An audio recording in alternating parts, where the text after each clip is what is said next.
for Gold Criterium Race Series, sir? So many thanks for having me here today. I'm glad we're able to share our passion for cycling.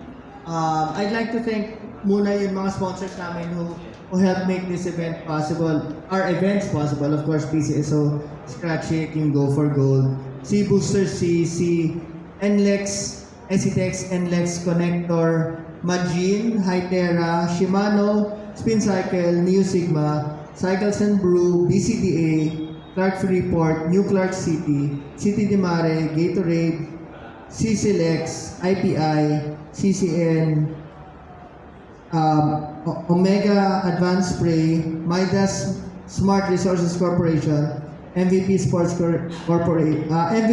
Foundation, DPWH, Carlos PH, Cycle Lab, Strong Group Athletics, and LGUs of Pampanga, Cebu, General Santos City, and the General Santos Public Safety Office. So, as you can see, it really takes a lot to make this event possible. And kung gusto nyo malaman kung anong susunod na mangyayari, please follow yung Facebook page natin, Go for Gold Race Series.